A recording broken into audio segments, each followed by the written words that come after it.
Hi folks, it's me Michaela and welcome back to my channel. I totally forgot that the Goodreads Choice Awards are happening. So I happened to open my Goodreads and it was like, the Goodreads Choice Awards are here, vote. And I was like, oh my god, I forgot. It's November. So I thought I would do a little like vote in the Goodreads Choice Awards with me kind of video so I can like react to what's there. I feel like at the beginning of this year and like the end of last year, I was trying to be really dedicated to like being like on the pulse of new books.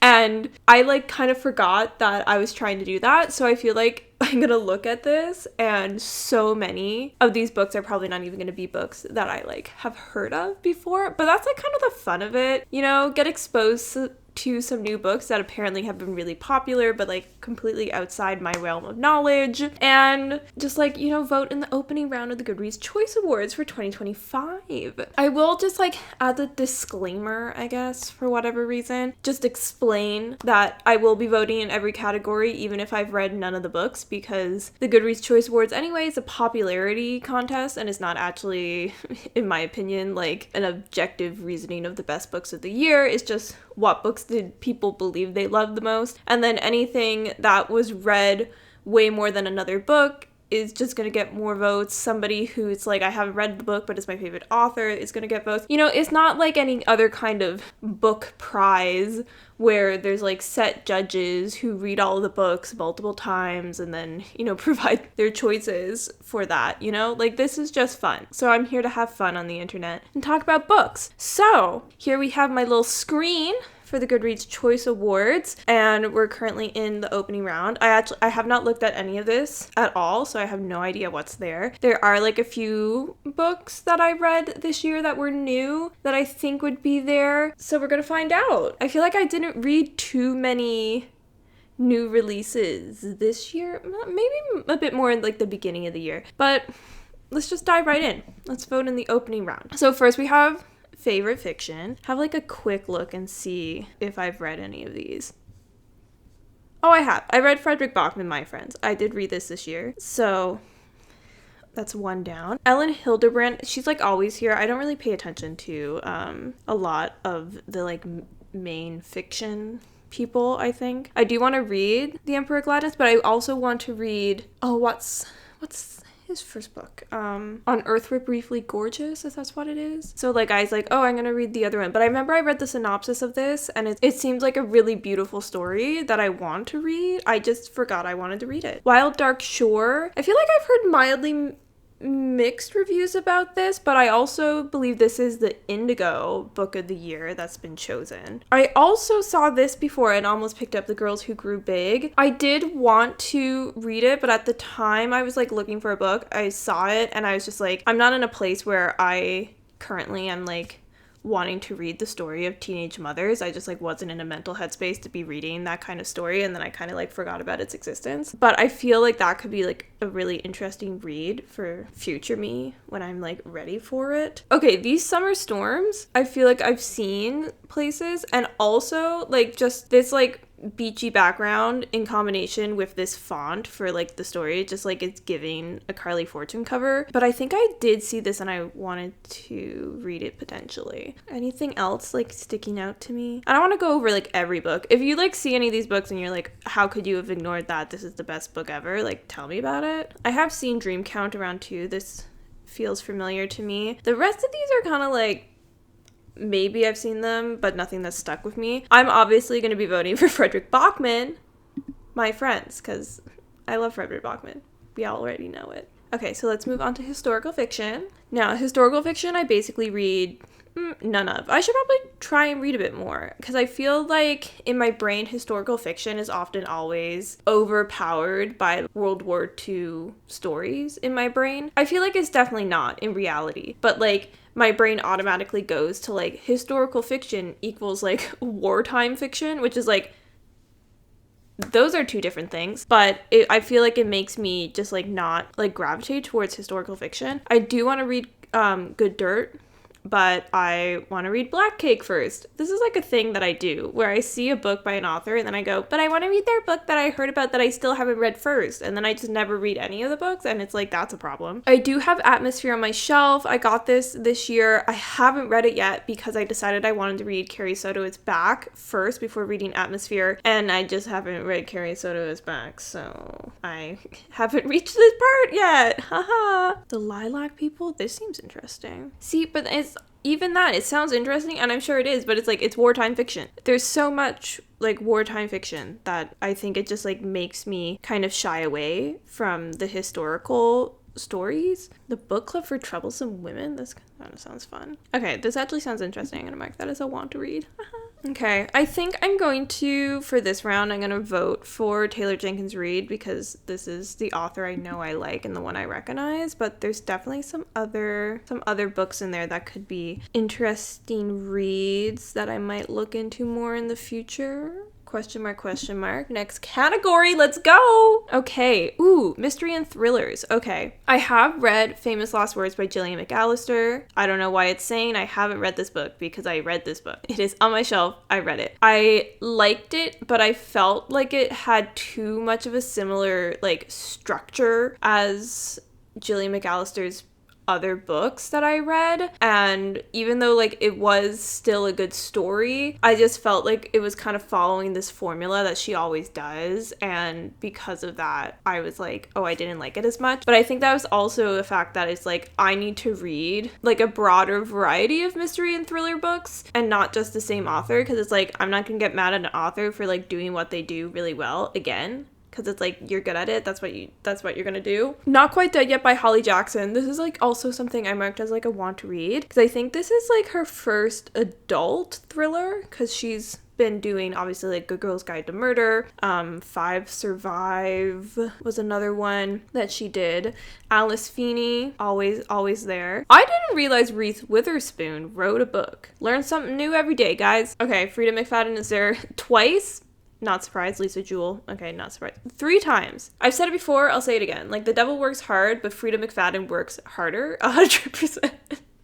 Because, like, didn't she have 3 books in this? Like, is she in this last year? Like, she's writing 3 books every year of her life? Like, ma'am, calm down. Ugh, Richard Osman. Okay, I need to read this too. But I had this whole thing where I was like, I'm 1 book behind in Thursday Murder Club, so I still have The Last Devil to Die to read, and I literally, like, a month ago went to Indigo to get The Last Devil to Die in the paperback version, because like I have the paperbacks of the books, only to discover that they have updated the paperback covers. And it's not even like they made them like totally new. They just, instead of having the like white and then the colored border, the paperbacks are now just like fully the color of the book. So like The Last Devil to Die is just fully purple. But my other 3 books are like the white bordery, like the white with the border kind. And so I was like, are you kidding me? You got new covers partway through a series, and it's not even like a big enough change that I can even be like, okay, you wanted to redesign. Like, you literally just made the stupidest change to it, and now it won't match any of my other books, and I'm mad about that, so I didn't buy it.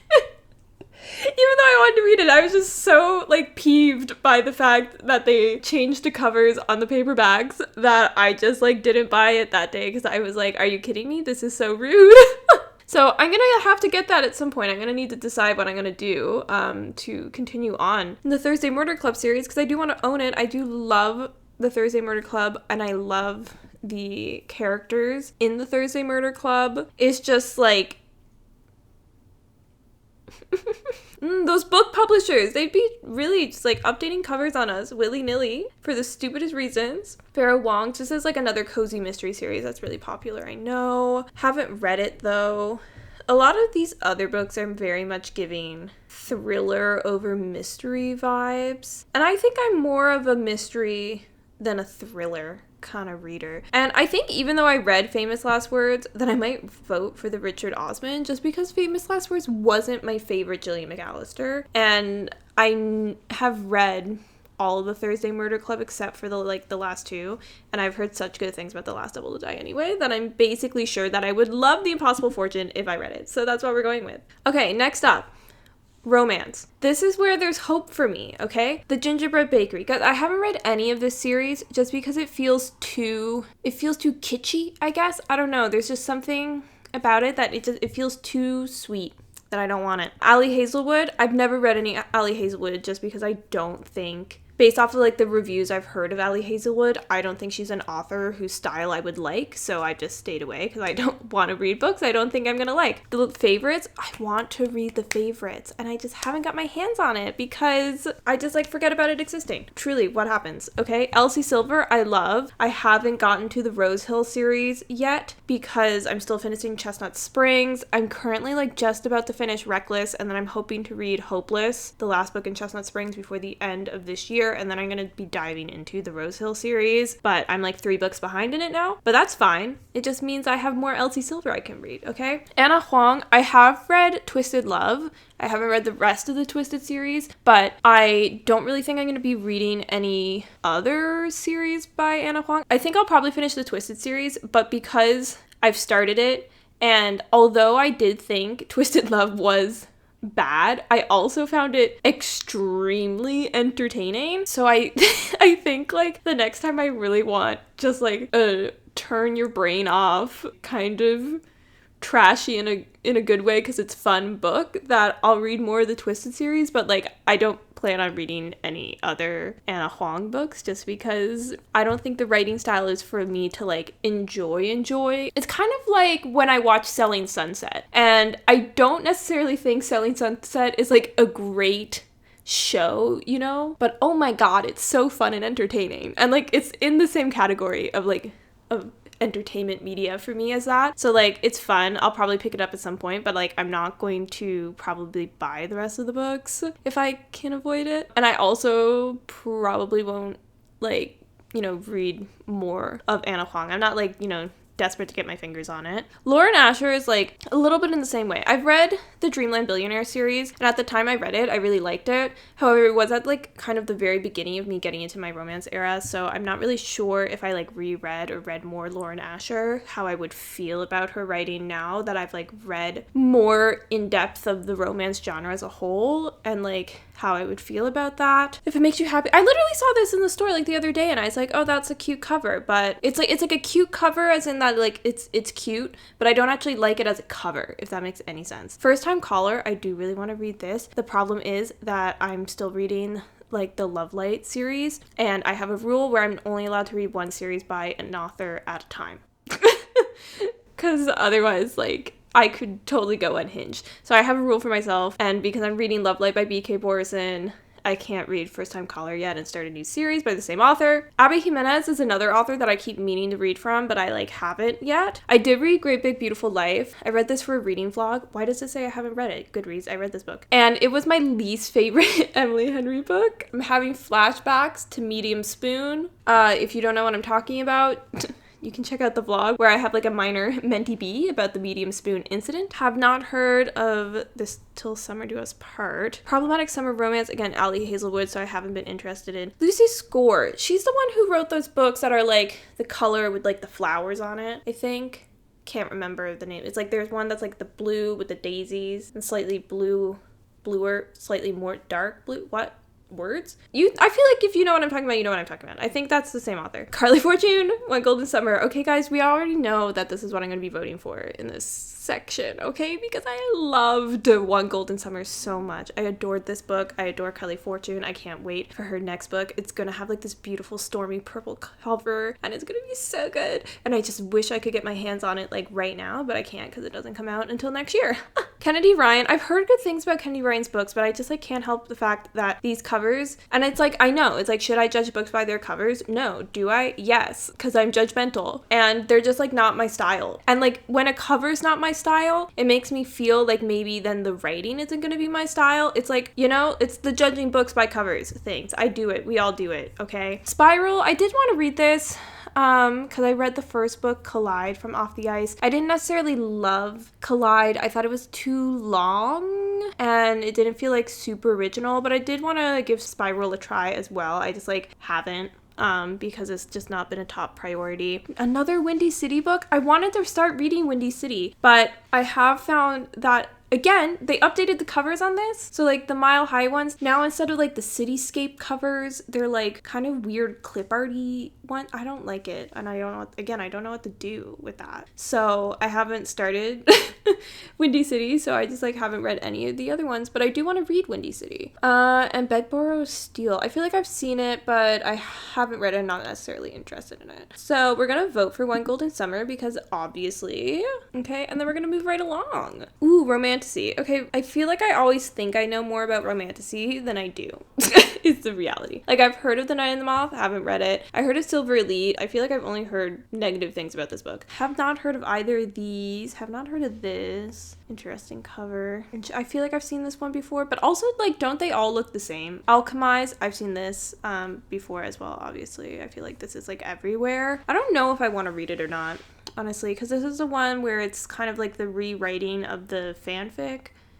Question mark. Don't quote me on that. Accomplice to the Villain. This series is still going? Jadam. Again, like all of these just feel like they're the same thing. More Allie Hazelwood. Emily Wilde. Oh, I do want to read Emily Wilde's Encyclopedia for Fairies. Okay, there's like 3 books in. Where does time go? Because like I feel like the first book only came out like, you know, like 3 weeks ago. Obviously that's not true because time happened, but Onyx Storm. I've read Fourth Wing finally, guys. I finally jumped on that bandwagon, you know, like 17 years too late, but like I made it on there. But I have not read any this Iron Flame or Onyx Storm. I only read the first book. I think what I'm gonna do here is I'm probably gonna go for Emily Wilde. Okay.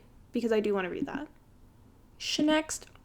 Okay, fantasy. R.F. Kuang. I'm on the fence about R.F. Kuang now. I feel like I loved the Poppy War series when I read it, and then I haven't really read any R.F. Kuang since, and then like I just find myself more and more lately kind of like drifting away from a desire of wanting to read R.F. Kuang books. I don't know what to do with that. It's like a weird feeling. I don't know, like it's not like anything necessarily happened to like change my mind, but I just like find myself wanting to read other books over R.F. Kuang books like all the time. I do want to read Bury Our Bones in the Midnight Soil. I've heard good things about this. New V. Schwab. I actually haven't read any V. Schwab before, so like who am I? Travis Baldry. Is this still in the... Okay, Legend of Lattes is still going. Okay, because it was the prequel. I do have like a wonder if like this is a cozy fantasy series where it was never meant to be a series or not. You know, like if it was just one of those cases where Travis Baldry wrote a standalone book and then became so popular that they like marketed it into becoming a series. And I kind of have a high dislike for when that happens, just because like if it's an unplanned series, it often just doesn't feel like a natural continuation of the story in a way. I felt that way about when The House in the Cerulean Sea got a sequel. I was just like, and I read it and I was just like about it, because I was like, this wasn't needed. Like The House in the Cerulean Sea was the story, and although obviously because like you made a world and you put characters in it, so like their lives are going to continue, like realistically, right? It's not like they only exist in the story that's told and then nothing ever happens to them again. Like you can obviously make a new story for it, but it's like whether that story is like worth, I don't want to say worth telling because that seems really mean, but whether it makes sense for that story to continue on, and that it is like it needs to be said, and also like if the author really wants to explore more in that, or if they're like more, you know, being made to do it. I don't know. And it's like, if it always just feels a bit like fan service, because then like the people who are obsessed with, you know, the series and the characters and all that, they get more of the characters they love, which is great and fantastic for them. But as just kind of a like, I liked it but I'm not obsessed with it kind of reader, those kind of sequels just like never feel needed to me, and it kind of feels like an author writing their own fanfic.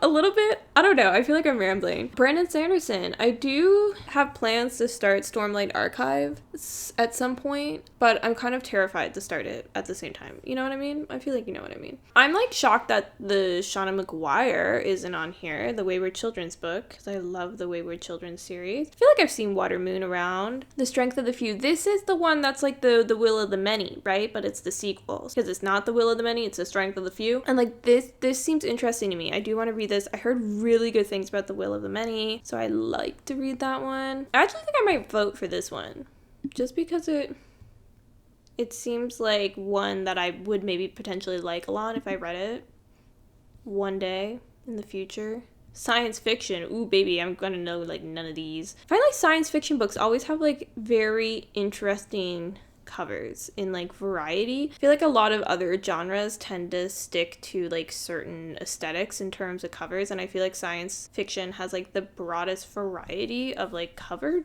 designs. And like for this, because I literally don't recognize any of these books, I'm fully just gonna pick one where I think it has a cool cover. Like I like this is a cool cover. This is also an interesting cover. I also just like Automatic Noodle, a cozy near future novella about a crew of abandoned food service bots opening their very own okay guys, that's the one. Voting for it because that's so cute. It's like cozy science fiction. I haven't heard of cozy science fiction before, even though I'm sure, like, it exists. Buffalo Hunter Hunter. I thought this came out, like, not this year. Am I imagining things? Like, why did I think this was a much older Stephen Graham Jones books and not a new release? Interesting. I don't read horror, like, at all. I do think, like, I would like to try horror, like maybe like a light horror. I thought about reading like Grady Hendrix because he's kind of I feel like Grady Hendrix is more, I don't know, I don't want to say it's like not true horror because obviously like it is horror, but like because he has like my best friend's exorcism. It's kind of, I don't know, what's the word for it? It's like not sarcastic, not irony, but like I don't know. I can't think of the word right now, but I feel like it's a slightly more approachable brand of horror potentially for me. I don't know, because I haven't read any of it. I haven't read any horror. Who am I to talk? I feel like I have heard really good things about the Buffalo Hunter Hunter. Is this like a bunny sequel? See, again, this feels like, and again, I don't know, maybe it was planned all along, but that feels like a sequel that was made because the first book was so popular. Okay, Stephen King is there. Nobody's surprised. Nobody is shocked. Okay, I think I'm going to vote for the Grady Hendrix because I recognize that person and I think I would potentially like it if I ever read it. Okay, debut novel, Alchemized. Okay, Irish Goodbye. Interesting. Okay. Finding Grace. Oh, is this the one? No, that's not the one I was thinking of. Okay, this is an interesting cover. I like that. A lot of these are like ones that were in other categories already, which is like to be expected. If it's a debut that's like really popular in the series or in the genre it's written in, then like it'll be in the debut section too, probably. Ooh, we're talking ghosts. Ooh, this one sounds really interesting, actually. When Julia's first love turned best friend Gabe, a musician with a cultish following, dies unexpectedly at age 29, Julia launches herself into intercontinental quest to recover the possessions he left with friends and acquaintances across the world. Okay, that actually sounds really interesting. I'm going to mark it as I want to read, and I'm going to vote for that. Next. Audiobooks. Oh, I forgot audiobooks is like a section now. But it also feels weird that like it's a section because I don't know. Because like audiobook is in a genre. Like it's a format. So it feels odd. I don't know, guys. I don't know. Okay. Why is Harry Potter? Why is Harry Potter here? No. Because, like, also, it's, like, I guess, like, the audiobook is new. This just feels like a completely different award thing from the rest of the Goodreads Choice Awards, you know? To, like, have... Because this feels more, like, for the narrators of the audiobook than for, like, the book of the audiobook is what you're voting for. And I haven't listened to any audiobooks, so, like... What am I supposed to do here, you know? I think I'll probably do Frederick Bachman again because that's my favorite book of the ones I've read here, even though I didn't read it by audio. Favorite young adult fantasy and sci-fi. Oathbound is... Look, I'm going to read it, but I don't think I'm ever going to like it that much, so I'm not going to be voting for it. Have I read anything? I haven't even read Sunrise on the Reaping. I am doing a reread of, like, the original Hunger Games series right now for the first time in the, like, a decade, working on that, but don't know if I'm gonna read Sunrise on the Reaping. I don't like recognize any of these. I really am out of touch on young adults things going on. I mean, it makes sense. Like, I'm almost 30. Like, I'm not reading that much young adult. This is... Okay, yeah, that's Iron Widow sequel. I think I'm probably gonna vote Sunrise on the Reaping because it's the only one I kind of, like, recognize, and I do like Suzanne Collins' writing. I heard really good things about it. Let's keep going. Okay, and then young adult fiction. It's, like, general young adult fiction, which is probably just gonna be a lot of young adult romance, let's be honest. Dating and Dragons, so that must be, like, Dungeons and Dragons. Fake skating. I assume that's a fake dating. Falling Like Leaves.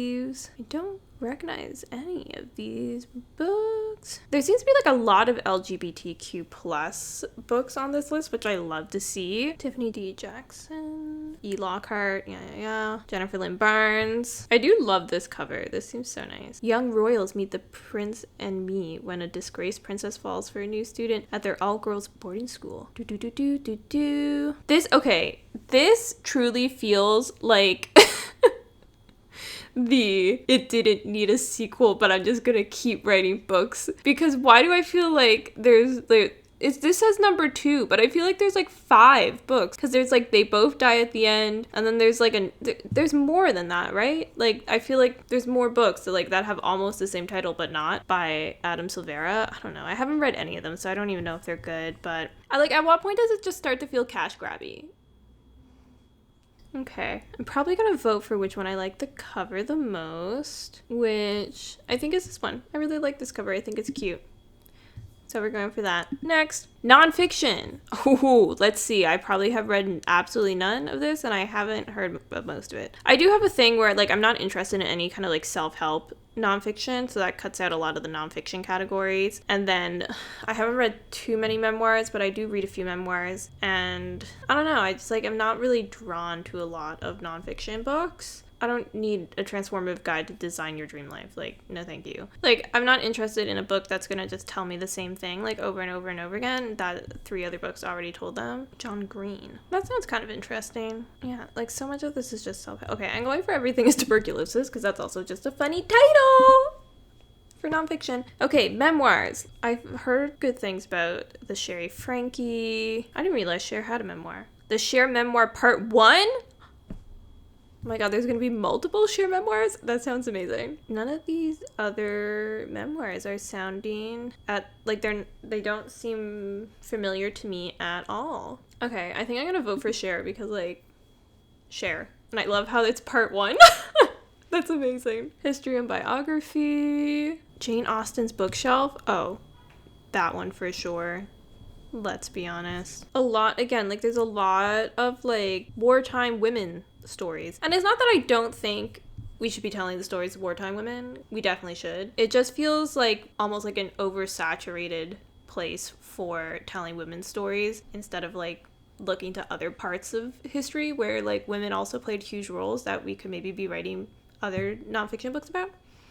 Potentially. I'm gonna vote for the Jane Austen one because that sounds really interesting and I do read Jane Austen. So there we have all of the Goodreads Choice Awards, guys. I have voted in round 1 and there's so many books that I didn't even know existed. But that's the fun thing about the Goodreads Choice Awards is that you do get to see a lot of books that you probably haven't been exposed to before because you kind of get stuck in your circle of book knowledge and algorithms serve you the things that it thinks you like, which tends to be a lot of the same things over and over again. So it's nice to kind of see at the end of the year have a lot of other people been reading and liking in terms of popularity in Goodreads and stuff. So there we go. That was my reaction. Hopefully it wasn't too boring. I feel if I was more on top of things and I actually knew more books, it would have been a little more interesting to hear me talk. But there are a few categories, mystery, romance, the general fiction, and romancy, fantasy are probably the ones I know the most about. But even